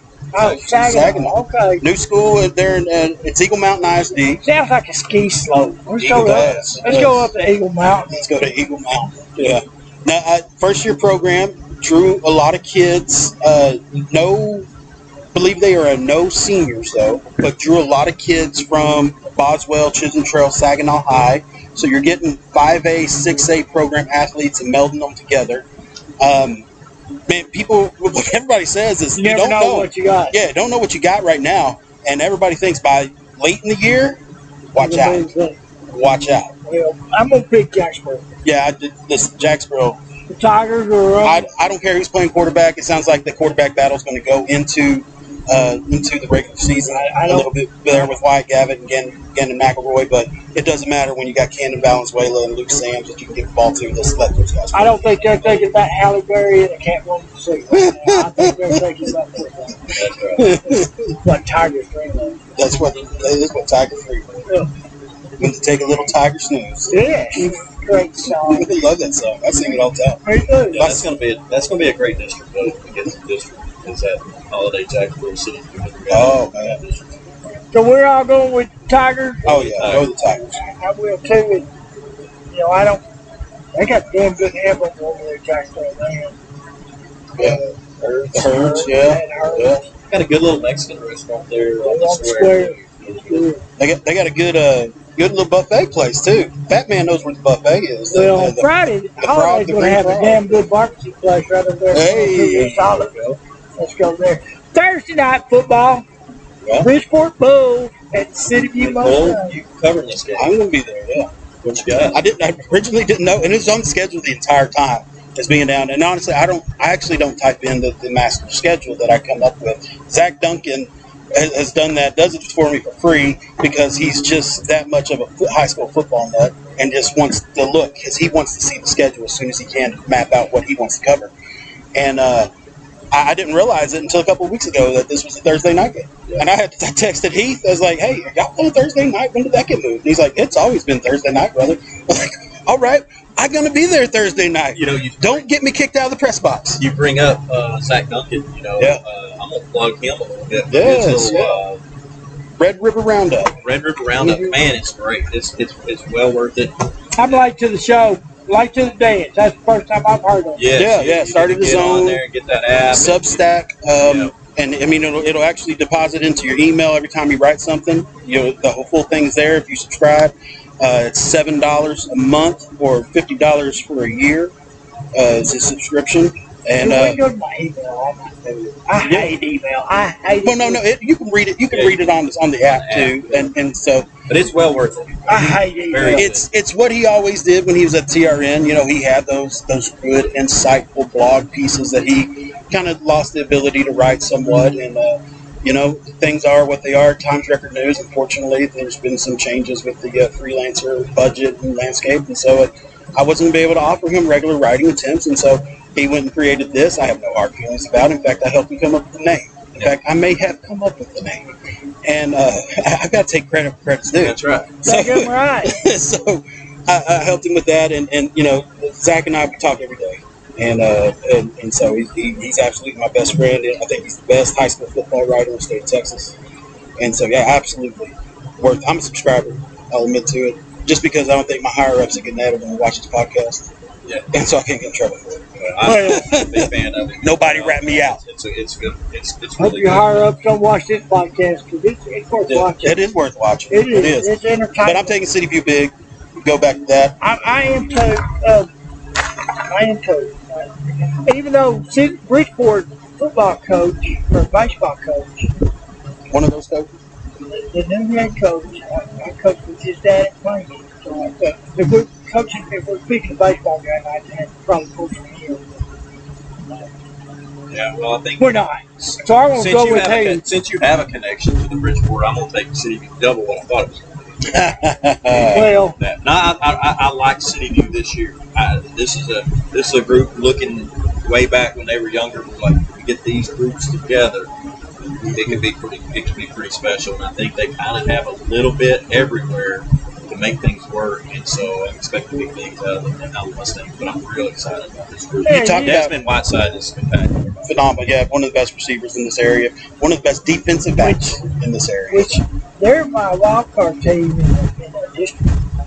I'm really looking forward to see. Hell, I hope they're good. Just to make it a really interesting. I think it's so going to be interesting. I don't mind putting this out there. When we did a district, we did a preseason district polls. I got a lot of media members and every coach in the area actually. They gave me their vote anonymously. But I don't mind putting my own vote out there, public knowledge. I think City View could have second in the district behind Jacksonville. And it's because of the athleticism. I think their athleticism can give Holiday trouble in some places. It's a rivalry. And it is a rivalry that you guys helped form, by the way. And that's the thing about Holiday, whoever you play, you better bring your own guy because you're about to get their best guy. That's right. I mean, I know what it means for City View to beat Holiday. I was there that night. Yeah, I was there the night when it wasn't as much fun for you, but I was there for whatever y'all got. I mean, that was the biggest win in the program's history at that time, and still ranks as. I mean, it's the second biggest win. If it's not first. I mean, you rank the playoff win against I think Leonard or whatever probably higher, but I'd still that right up particular there. season. That was it was a bad loss for the football guy. Probably the best thing that happened to us. Yeah. We ended up waking you up because you went on a roll. We went on a run, and we ended up having that was an interesting team. They exceeded my expectation. I worried about their leadership going into the season. They kept getting better, and then we got complacent. The season knocked us off, and they went back to work the next week. Yeah, and I feel that year, if Jalen don't get hurt, that's a what if year. We'd have played y'all again. We would have played again. Yeah. That was a what if year for you. I mean, you had Gunter on the ropes. Yeah. And that year we were up actually 24-13. Yeah. That's one of those. That's the year they won state championship. Yeah. And that's when you think about as a sports writer, there are times we pick what games to cover, and we look at it, and then all of a sudden something's developing, and we're like, oh my God, why am I not there? That's the we had on ropes and the Memorial. We got that penalty. We did it. We cracked the hell out of the guy. And we told him not to. You can make sure you don't go in there and knock the crap out of him. We didn't say crap. We said another word. Start with the S. We said go in there and just basically set a wall. And he knocked Foudag got him and Mr. Official made the right call. And we ended up throwing a pick on 3rd-15 or something. And that turned. We had a beat, and Gunner went on and won state that year. And who was it they beat? I don't remember, but I remember we were sitting there thinking either one of us could have won that game. So the difference between winning and losing sometimes it's not much. It's an injury. It's an injury. It's a penalty. But we're going with the Mustangs at Memorial. Yeah. All right.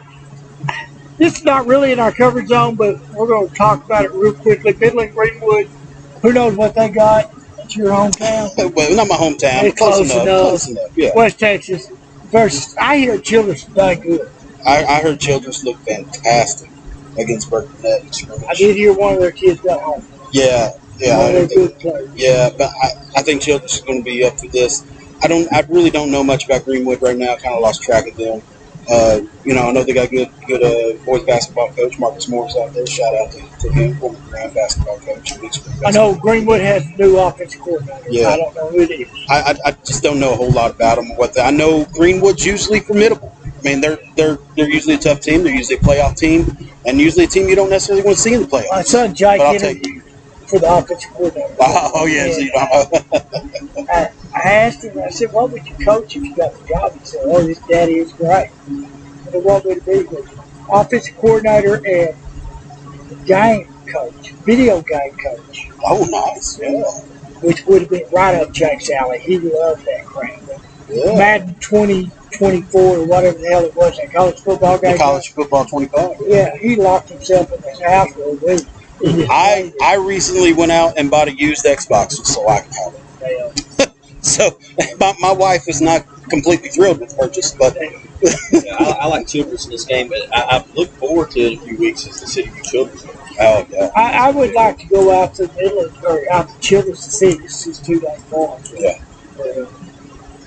Well, wait a second. I'm coaching football Friday night. Yeah, you ain't got that option anymore. I'm going to go to Howard Park. I'm going to get that game this morning. Let's do it. Henrietta and Winthrop.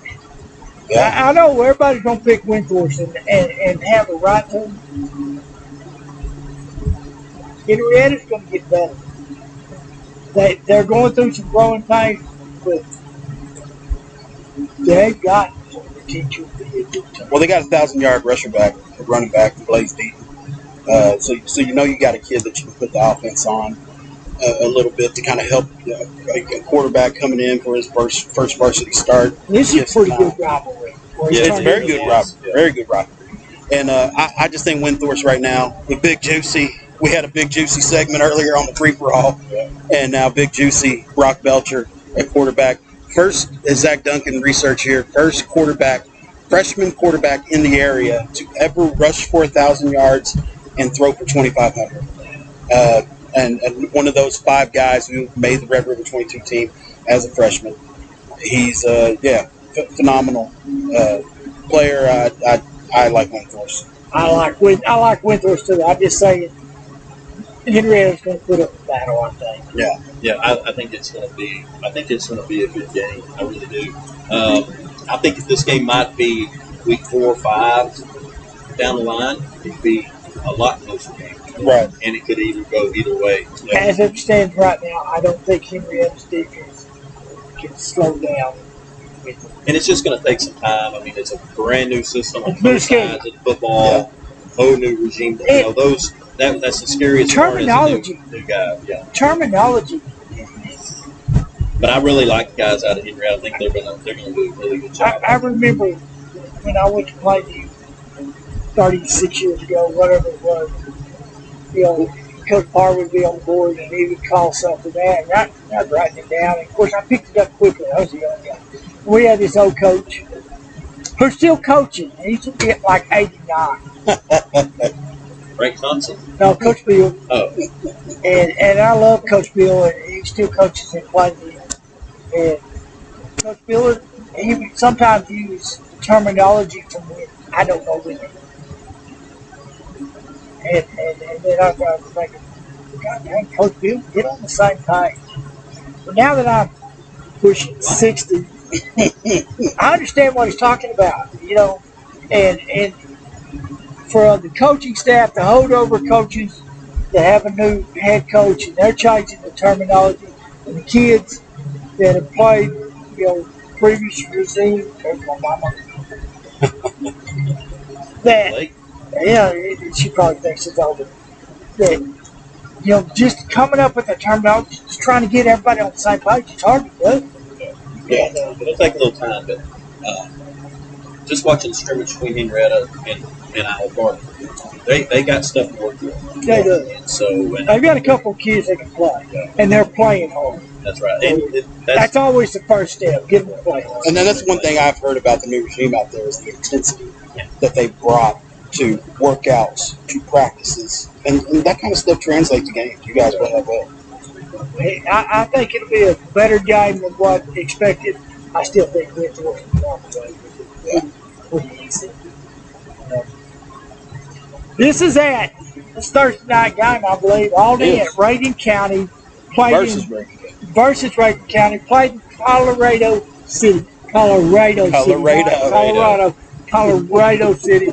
Love that stadium. It's to be one of the better stadiums in West Texas. It's beautiful what they've done with it, man. But I turned it on last year. Hershey was playing the playoff game there last year, and man, that very well easily could have been Old High Stadium, but that big wolf in the middle could very well could have been the Old High Coyote. That's my wolf. Is that your wolf? I brought it in. Everything. The filter. I did get that there with the modeling. That's what I had on tap. They were going to build it for me, and I left. Of course, they redid the stadium. It's a beautiful stadium. It's worth playing in. If I was going out that way playing a playoff game, that's my first call. Remind me if I'm correct, you left because you were running away from Cisco being in your district.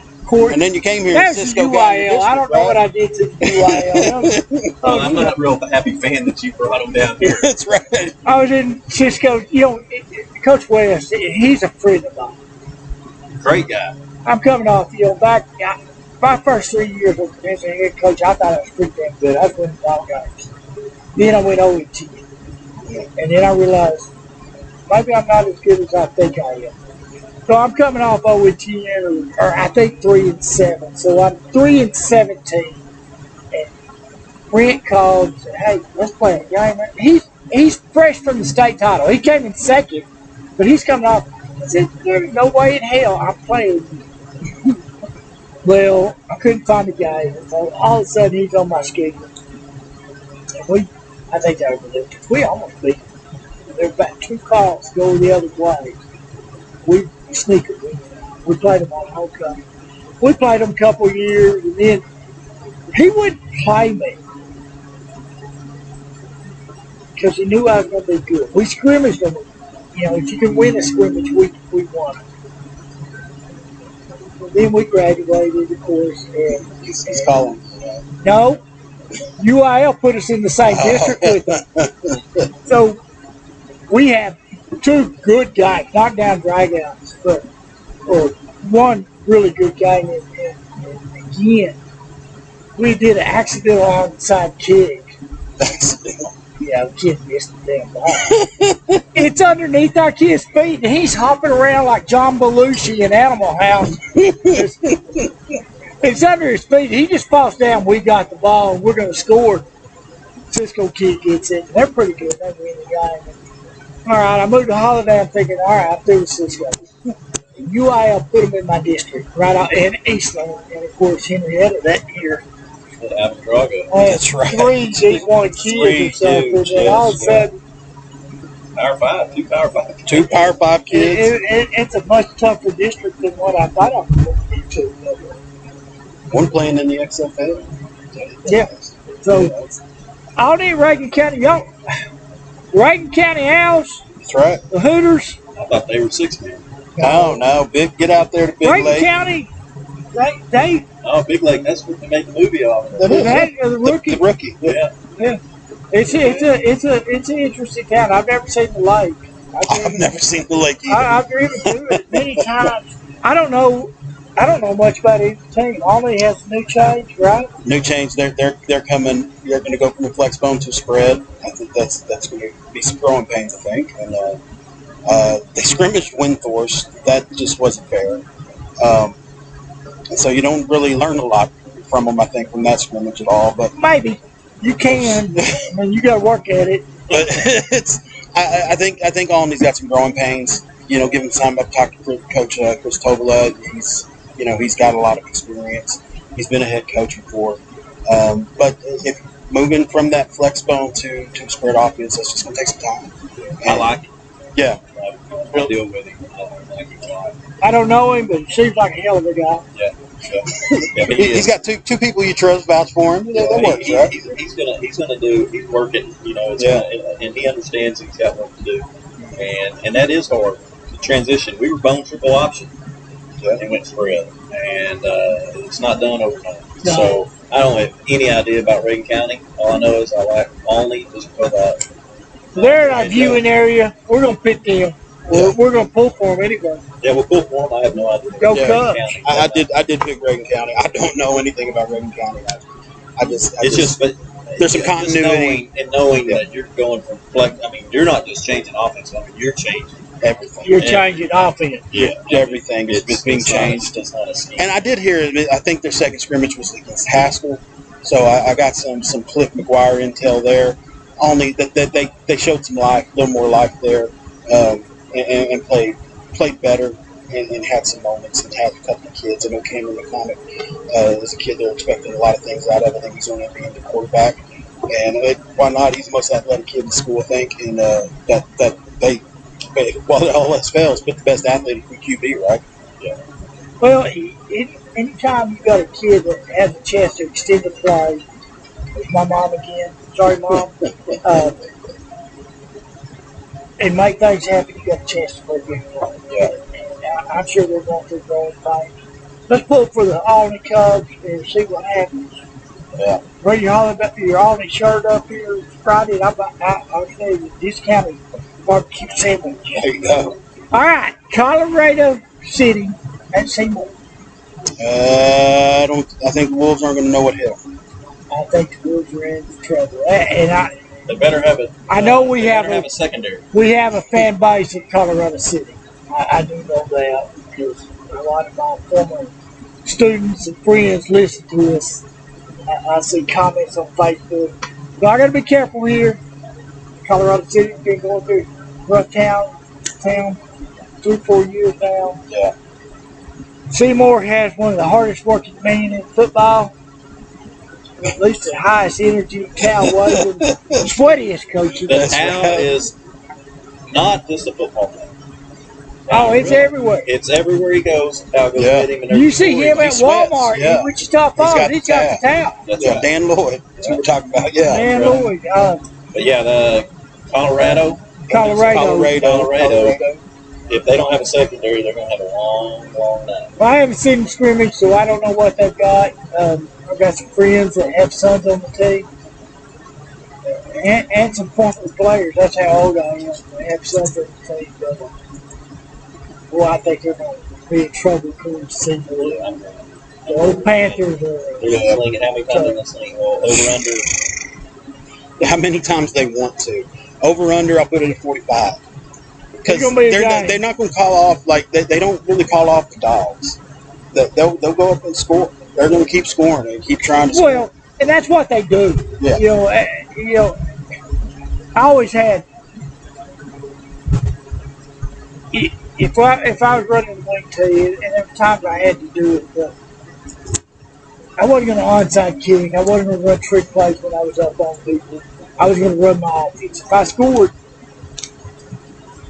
that ain't my fault. That's your fault for not stopping. Yeah. And vice versa. Now, if you resort to trick plays and shit that you normally don't do, it's a different story. But if Seymour throws the ball, that's what they do. Get after it. They're going to be. It's going to be a big year. Another big year for Braden Lloyd, quarterback. And Seymour big. I grew up on Colorado City Lake. My grandparents had a lake house out there. And a lot of memories out there. Including a water moccasin swimming up on me while I was fishing one time. It's worked me for life. I've got memories out there too, but I can't tell you all that on the radio. All right, Archer City at Quanah. Quanah has the best daggum football field, grass football field in North Texas, Texoma. If you can have, I love the grass field. I'm a grass field guy, and they do. Especially when you can flood it. Yeah. My grass field was never very good. We had the last game we played against each other, we played in the down Rangers. Yeah. Something about us going to holidays will be wet. And then as a kicker, kick a 48-yarder into the wind, hits the crossbar or something. And bounced over. That was a hell of a kick. Yeah, when y'all sent him out there for the kick, I'm like, okay. It's a fight. Yeah. We'll get the ball in great field. That's right. Yeah. And he makes it. And then I told like that was his first one he made. And then I watched him maybe the next week at Weatherford. He missed everything. And it was on turf. perfect condition, wind behind his back. Couldn't make it. Yeah. And the radio broadcaster, I'm sitting in the booth next to him because I'm up there with Aubrey, and their radio guys are sitting next to me and they're beating on the window, and they're like, and I'm like, yeah, exactly. If I'd have known he was out of a mud spot, I wouldn't have seen him out there. Because there was no grass where he came. That was incredible. It was incredible. But it worked out pretty good, guys. Yeah. Clean living, Rudy. Apparently. Clean living. That's what I'm going to go with. Archer at Quanah. Quanah's in a big rebuild, and again, new coach taking over there, and just they're young, they're not very big, and Archer City's got size. I really think Archer City can just really run all over them. They're going to be a lot bigger. Archer City's going to be bigger at tailback, and experienced quarterback, and a very experienced offensive line. That's a tough situation for a young team to go against. You know, Coach Bowling knows how to win. Yeah. You know, he's in that Chad world. World. I've been at Brock, won state championships there. Been with him for a long time. Was the head coach at Palmer for a year or two. Right? And I thought he was kind of turning that program in the right direction when he was there. Apparently, in this scrimmage against Electra, they didn't. I mean, they held their own. Yeah. In that game, I just think it goes back to kind of like we were talking about with Henrietta. It's still going to take Quanah some time to get the new system in. You know, and Archer City's not having to deal with that. They're going to keep on chugging along. I think last year, Coach Ritchie and those guys in Archer City, I thought did an outstanding job with the talent that they lost last year. The transfer portal was brutal. Yeah, and what they did with that group, you know, really hats off to those guys. Coach Ritchie knows football. Yeah, I mean, it's a family pedigree. It is. It is. But saying that, I think that's I lean towards Archer City on that. I hate going against Quanah. I coach there. I know Coach Bowling and all, and I know a lot of people in Quanah. It's just I think they're still building. Archer City building. I think Archer City's got the ball here. Yeah. All right. Yeah. Archer City Wildcats on a big win. Big time at the last picture show. All right. Petrolia at Era. Yeah. I'm going to pull Petrolia. Brad Blassigan, new coach at Petrolia. Know him a little bit. He's a dang good coach. Yeah. You know, since he worked for me, I'm the second stint in Petrolia. He was there, and I hired him from there, and now he's back, and I wish him all the luck. I love. One time he made me mad because he got a penalty at Boyd at a wrong time in the game, but it worked out. Yeah. But I think something gets lost on his tenure here at Holiday, and what how good y'all's defense was is how integral he was to that. Because we put so much of what Kyle Tucker is, and then listen, Kyle Tucker was big for your defense. There's no doubt about that. But Brad was very much hands-on, big part of what y'all did. I'm probably going to make you mad on this one. Brad would pull up YouTube videos of other teams playing, and he'd figure out their size. We knew what plays were coming ahead of time because he was in there. It's that baseball in it. Yeah. And he was great at it. And, they're running this play. And Coach Tucker would call the defensive coordinator. Yeah. And we ran into that a little bit. I had Chris Simmons was a baseball guy, and he was up in the box, and he could pick us signs up a lot of times. And I'm telling you, it makes you a lot better defensively. You know, Right, when you figure out things. Yeah, they just tell me, figure out if they're going right or left. Strong or weak, you know. He'd watch those YouTube videos because a lot of people don't delete them. They do those live streams and they don't delete them. Great. And Brad would watch every damn one of them, and then he'd watch the film and he'd correlate the play. If they do this, you know, this symbol is going to be this play. Brad was really good at it. Of course, he called our JV. If Coach Tucker had left me, I had thought about it. Of course, Kyle's still here, but Brad would have been my DC. I would have hired him wherever I went to. I think he's a... Yeah, I think it's a great hire by Petrolia. And, you know, I have a nephew. He's got a good singing voice, I count him as a nephew. I was the only child, so my cousin's kids are my nephew and nieces, basically. But I'm going with Petrolia in this. I have no idea what Aaron has. I know they had a pretty good baseball team last 2 years. And they make some good hats. Wrong era. New era. New era. It's old era. It's old era. But I know Petrolia era goes way back too. They've been playing for a lot of years. Yeah. You need to look that one up. My cousins are playing out there. Those guys, they always it seemed like anytime I ever went to watch the game, my cousins play. They were playing era or Al. Is all the teams? That's the only team you play? Yeah, or Al. Yeah. You know, it was one of those two every time because 5 I never times a knew if year. it was called Al Board, Al Boyd, depending on who you talk to. Two, yes, You yeah. know, so one of those things. But, yeah, I'm gonna go thinking with Brad. Petrolia. Those guys out there. I hope so. D-Town. I'm actually against the grain here. I picked Era to win this game, and I put, especially week 1, I put a lot of value on experience, and I think Era has an advantage there. I think the program's turning in the right direction. They've never just been great at football, but them even winning in baseball, beating Windthorst in baseball this past year, kind of caught my eye. It's like there's something different over there. They're beating some leadership and some things like that because some of the same kids are playing. So I don't know how much it translates. I know very different sports, but I just think experience, leadership, I think that's going to matter. I think Coach Blasingame, it is a great hire. I think he'll get things going. He'll get some numbers up and things out there in Petrolia. But I will take Era, though, I think week 1. And here's the reason I'm going to go with Petrolia also.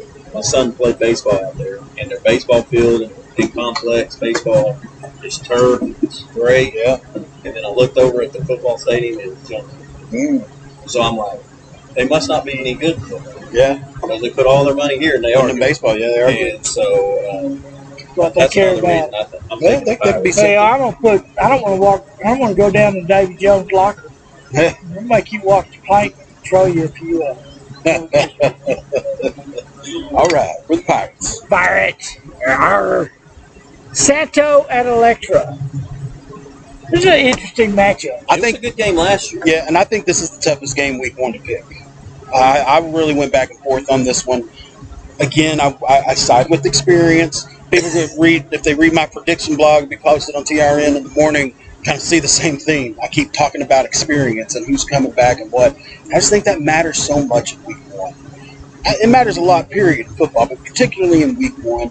Electra's going to be better this year. I really thought Electra had a chance to make the playoffs last year. Real athletic. They're going to be very athletic again, and maybe even a little more. So even though they lost some really good kids, the older McKitty kid, Coach's son, now the younger one takes over at quarterback.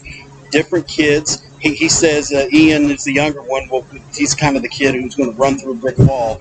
You got to watch him. Kind of get him to slow down sometimes because he's going to keep doing it over and over again until he hurts himself. But it's an interesting team that they have there at Electra. The biggest thing I think for Coach McKitty this year, and we've talked about it a little bit, is what he's added in his coaching staff and getting Peyton Jackson over there to be an assistant coach, be his DC, coaching him from Guano.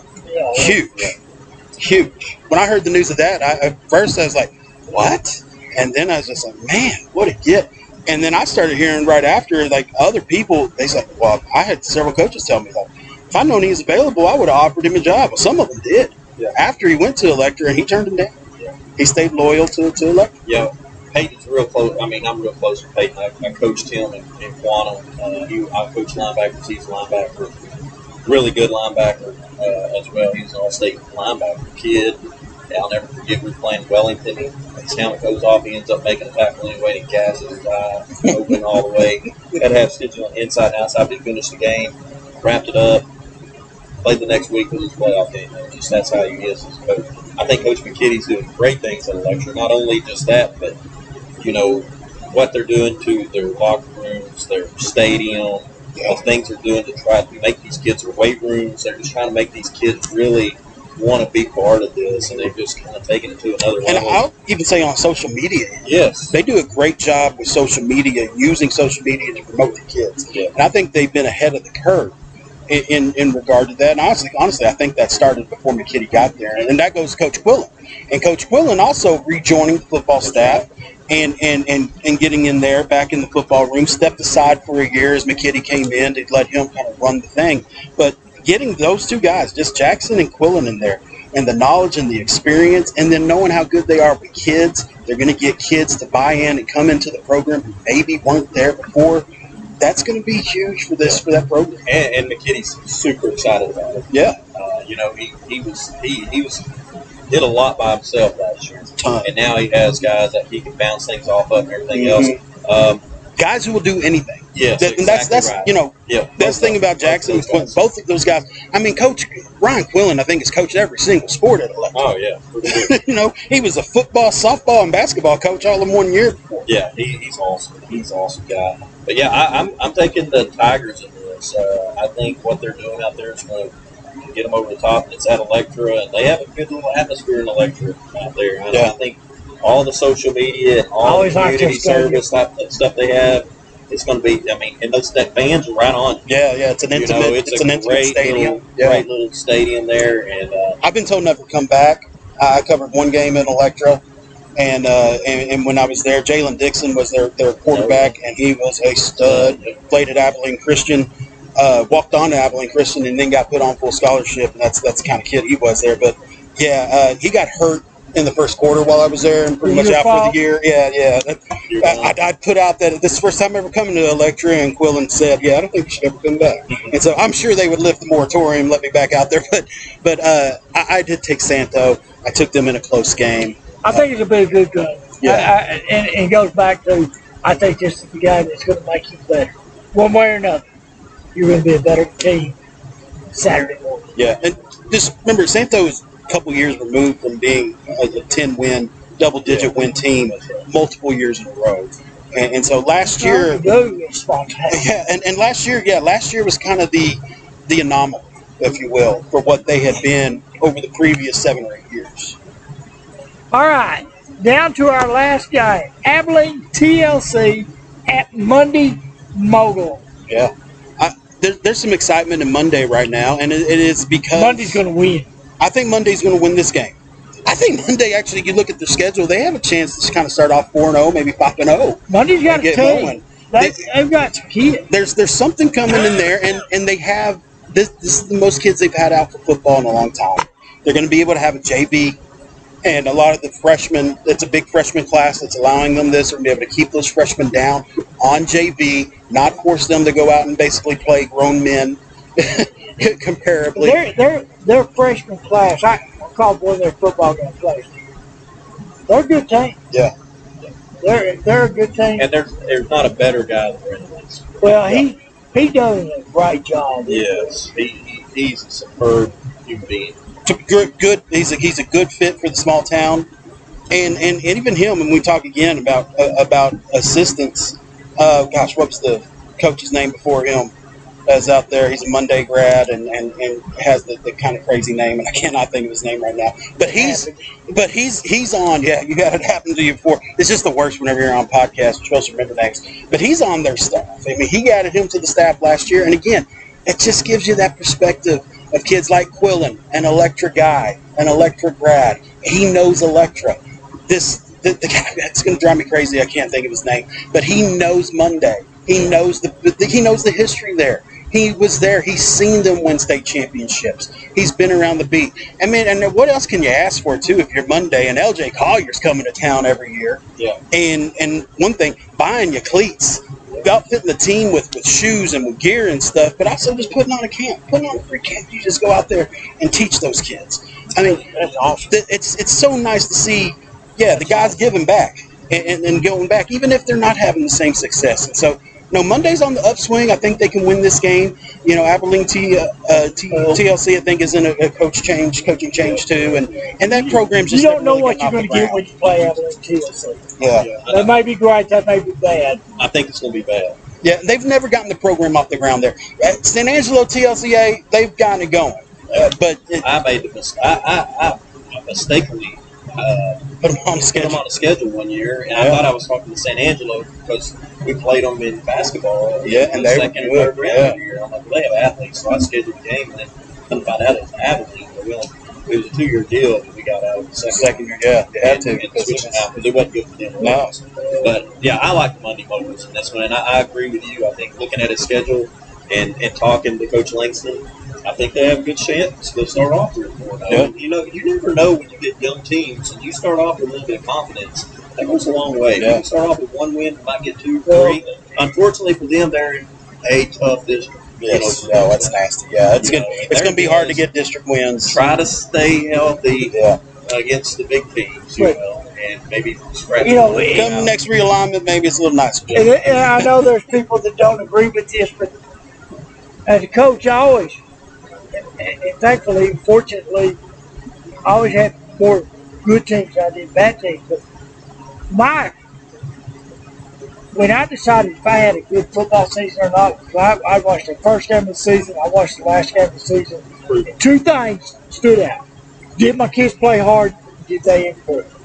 Yeah. And if they did those 2 things, regardless of the record, I felt like I did a good job. And last year, I caught Monday as an official playing with them. Those kids played hard. Yeah. Monday wasn't as talented as Winter was, but they still played hard. And I think he's got them going in the right direction. That's the hard to me. You guys can attest to that. Like you said, you've had a 0-10 season. Yeah, keeping a kid engaged that long, that's hard. And I always felt like those teams, like when we first took over our regime out there, we weren't very good. Yeah. And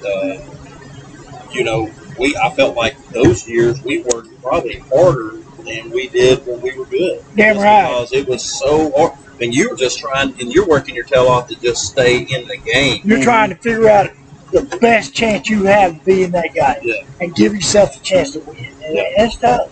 I remember talking to Danny Young's former Hershey coach, and when he comes here and he ends up with an 0-10 team, I think his second year, and just how difficult, because nothing worked. You couldn't get, and then something to work, and the kid get injured, and you'd be snake bit. And it's not like they weren't just without talent. Roman Turner was part of that team, and we know what that kid was. I mean, he became a 1,500-yard rushing running back by the time he was a senior, and the only reason DeMarque Foster didn't start at running back when he was a sophomore was because of Roman Turner. But that 0-10 year, it's so tough. But at the same time, if you can get through it, if you can persevere through it, the kids stick in with you. You see the dividends. You get those younger kids to buy into it, and sometimes a year down the road or 2 years, you see what you did during that 0-10 season. Yeah, you build a team. And it was a miserable year. Probably the reason I'm bald. It is crazy what the difference between 0-10 and 1-9 is so substantial, right? And that's why I really like the fact that Monday is a schedule that they can miss. Get some more, but that means a lot. It means a lot. And once you get a little confidence, your whole demeanor, the whole team demeanor changes. Yeah. And Coach Ball, David, the first thing he did when he became the head coach, he put up a sign in our part-time room, and a lot of teams have it. Through these doors walk the best football players in the state of Texas. And David put that up there. And, of course, we were a pretty stupid bunch. Hell, we believed it. And I still believe that before you can be a good football team, you got to believe you've got a chance to be a good football team. And you get that first win, you start believing it, and you can build on that. And that's why I think this first half of the season is so pivotal. It doesn't make a difference. You lose this game, it doesn't cost you a playoff game. It doesn't cost you a state championship. And you can learn from it and build from it. That first win makes a hell of a I just redid that sign. It's in the locker room. in our park. We're going to do one this year. Yeah. They put it up like last week. Yeah, we put it up. Yeah. So I remember that same wooden sign was up when I went through. So David put that up. Hit that sign before you went out. So they got it up again because that one went missing, and nobody knows where that thing went. I wish I knew where it went. I put it up in the cook shop. Yeah. So they have a new one. So it's about that. But we're not going to really cover up 6-man games, but you guys, I know y'all work hard. Go win some football games. Unless you got somebody you want to talk about. Hey, we got, Benjamin, of course, got a chance to go out and try to win the third straight state title. Grayson Rickon left, but Of course, curious to see what he does at the 11-man level. That's something I'm definitely going to have an eye on. I think most of the state's going to have an eye on. Columbia is usually Columbus, good. yeah, they got a stud at quarterback who's an Oklahoma State commit, and so definitely another weapon for them. What Rickman is, but the Hayes boys are back there, and I think Talon and Keegan can get them going and can make them state contenders. There's a lot of transition at the other 6-man schools, somewhat, but we are looking at teams like Goldberg, who has a chance to probably have their best season ever. I will say this about 6-man football: that town lives it. Yeah. And it's really neat, the atmosphere at the 6-man. When you see it played at a high level, I mean, it's just something to behold. And, I've been fortunate to cover multiple high-level state championship contender teams or state championship teams in my career doing it, even out in West Texas. I got to see Borden County go win state titles and schools like that. But no, Benjamin, we're looking there. I think Knox City will still be very strong. Those Greyhounds can run. That's right. And but yeah, no, that's 6. We got some interesting story development 6-man. Of course, we'll have all of that for you. TimesRecordNews.com. Or Coach H. Gridiron Barbecue, more Texas football. That's right. So we're looking forward to next week again. Give a plug. If you want to be a part of the Booster Club, we'll let you $10 a week or $140 for the year. Get you a hat, barbecue, and I promise you that gun barbecue is tasty. Yeah. It's dadgum good. And dadgum comes from a man with no teeth to gum it. And it's that damn tender. So, you don't even have to have a business to be a sponsor. We'll give you a plug on the radio, or you can plug yourself. And, come on out and enjoy the show and sit and play some cornhole, jump in the swimming pool. Eat some barbecue. Ask some questions. Well, you can't ask stupid questions. Good But yeah, come on out. Got to screen the questions. Give me a Rudy or holler. Thank you, Jonathan, for coming out. Anytime, guys. You feed a fat man, he's coming. That's 2-hour podcast. That is, yeah. I was looking at the time. I know, yeah. Rudy and I have been about 4 hours of podcast today, so. This is the only one that covers barbecue. That's right. I'm pretty sure. This one fed the best. That's right. Yes, absolutely. Football and barbecue to me go together. Whether you're tailgating, or you're getting that barbecue sandwich at the concession stand, right? Right. That is something. Of course, I don't get to do that. If I was a newsman, I would have a poll on who had the best barbecue or the best concession stand. We judge people by what they feed us in the press box, which listen, a lot of places they don't, and that's fine. That's not going to get me to cover you or not. Although, I will say I spend a lot of time at Memorial Stadium, and they do feed us every Friday and Thursday. But if you got good food, trust me, we're going to remember it. Probably the best press box food I've ever had was actually out in El Paso. I can't even remember which stadium. Sunbow? It wasn't Sunbow. Sunbow had good food. Well, this place, it was, one of their hole-in-the-wall. It wasn't a beautiful stadium, but they had the smoker right up by the press box and just smoking all sorts of meat. Great barbecue, good brisket, sausage. I ate great. They had a homemade apple pie there for you for dessert. It was fantastic. When I first started coaching, they would give us a stipend to go scout when people scouted. Yeah, now they don't do that anymore. Well, we put that money in our pocket. That was part of our paycheck. Dick Bivens, every Friday night was going to have fried catfish. Yeah. And hot dogs. I remember Coach Parr telling somebody, take the damn hot dog out of your mouth and tell me what they're doing. But, Lubbock had Pedro tamales, and I always loved Pedro's tamales. Don't eat the hot dog at Rattler Stadium. I was always disappointed at Rattler. Yeah, Rattler's a little overrated. Yeah. It's not the most. It's not very welcoming. Their press box people have been there for a long time, and they're kind of set. My first career win was at Rattler Stadium. There you go. My first game I covered in sports writers at Rattler Stadium. I beat the Fort Stockton Panthers. There you go. It was great. Yeah. First play of the game, they went 60 yards on the inside field. And all 4 of us tackled us down.